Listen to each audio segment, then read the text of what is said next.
श्रीमन्नारायण नारायण हरि हरि ओम। श्रीमन्नारायण नारायण हरि हरि ओम। तब नारद जी विचार कर रहे, करऊँ जाय सो जतन विचारी, जहि प्रकार मोहि बरे कुमारी। अरे जप तप कछु न होई तेहि काला, हे विधि मिलई कवन विधि बाला। वो जा कर के बाहर निकल करके वहाँ से विचार करने लगे, मैं ऐसा क्या करूँ कि कन्या मुझसे शादी कर ले। इस समय जब तक कुछ हो नहीं सकता, क्योंकि जब तक मंत्रों का अनुष्ठान करने में समय लगेगा। तो हे विधाता, मुझे कन्या किस प्रकार से मिले। इस समय परम शोभा और विशाल सुंदर रूप चाहिए, जिसे देख कर के राजकुमारी मोहित होकर के मेरे ऊपर रीझ जाए और मेरा ही चयन करे, मेरा ही वर्ण करे, यानी जयमाल मेरे गले में पहना दे। ये काम करूं तो भगवान के पास जा कर के उनसे सुंदरता मांगूं, पर अब इतना समय नहीं है कि मैं वहाँ जाऊं उनके पास क्षीर सागर में, फिर सुंदरता मांगूं, फिर आऊं, तब तक समय बीत जाएगा। तब वो मन ही मन भगवान से प्रार्थना करने लगे, अरे बहुविधि विनय कीन तेहि काला, ओ प्रगटेऊ प्रभु कौतुकी कृपाला। और प्रभु बिलोक मुनि नयन जुड़ाने, होई है काजू ये हर्षाने। तब उसी समय नारद जी ने भगवान का बहुत प्रकार से अंतर मन से ध्यान करके पूजा पाठ करने लगे, मनाने लगे, भगवान दुहाई देने लगे, और कृपालु वहाँ पर प्रकट हो गए।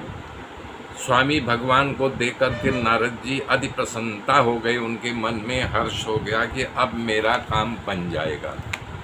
नारद जी ने दीन भाव से सारी कथा को भगवान को सुना दिया, कि और प्रार्थना की कि आप मेरी सहायता करो। हे प्रभु जी, आप अपना रूप मुझे दे दो। हरि हरि मतलब भगवान भी होता है, हरिमंदर बंदर भी होता है, ताकि वो राजकन्या मैं प्राप्त कर लूँ। हे नाथ, मेरा हित जिस प्रकार से हो वो उपाय आप करो, क्योंकि मैं आपका दास हूँ। अपने माया का विशाल बल दे करके दीन दयालु प्रभु अंदर ही अंदर हंसने लगे कि देखो हमारी माया अपना खेल खेलना शुरू कर दिया है, और नारद जी माया के बंधन में बंध गए हैं। तब भगवान कह रहे हैं, नारद सुनो, जैसे कोई बीमार हो, बीमारी से तड़प रहा हो, और वैद्य से जो है कुपथ्य मांगे तो वैद्य देगा? कभी नहीं देगा। मेरा वचन कभी असत्य नहीं होता है। हे योगी मुनि सुनो, कि जैसे यानी कि मैं तुम्हारा हित करूंगा, ऐसा कह करके भगवान वहाँ से अंतर्ध्यान हो गए। भगवान की माया के वशित हो करके मुनि मूढ़ बन गए। वो भगवान के रहस्यमय वाणी को नहीं समझ पाए। यानी उन्होंने कहा था कि मैं अपने भक्तों का यानी कि भला करता हूँ, और मैं तुम्हारा भला अवश्य करूँगा, इतना वचन दे करके, और बोले हमारा वचन कभी मिथ्या नहीं होता, वो अदृश्य हो गए। तब नारद जी फिर वहाँ गए जहाँ सभा मंडप लगा था, जहाँ पर विशाल मंडप बनाया गया था। सब राजा सब धज करके बैठे हुए थे अपने अपने यानी कि रुतबा में, कि मैं फला हूँ, मैं ढेका हूँ, इस प्रकार से।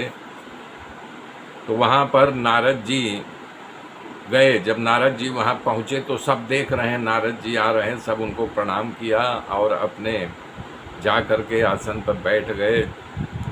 और उनका भगवान ने कुरूप मुँह बना दिया था, बंदर जैसे। प्रत्यक्ष तो दिख रहा था ये नारद जी हैं, लेकिन ध्यान से देखने पर लगता था ये बंदर है, ये माया का खेल था। इस प्रकार से नारद जी वहाँ बैठ गए। अब वो समझ रहे हैं कि मैं सबसे बड़ा सुंदर हूँ। तो वहाँ पर शिव जी के दो गण बैठे हुए थे। वो नारद जी के पास आ कर के ब्राह्मण के वेश में आए और जो है व्यंग बोलने लगे। आ हा, देखो कितना बढ़िया रूप है मुनि का। आ हा, इनको ही वरण करेगी कन्या। इस प्रकार से उपहास कर रहे थे। नारद जी ने इस रहस्य को नहीं समझा कि हमको व्यंग बोल रहे हैं या हमारा उपहास उड़ा रहे हैं।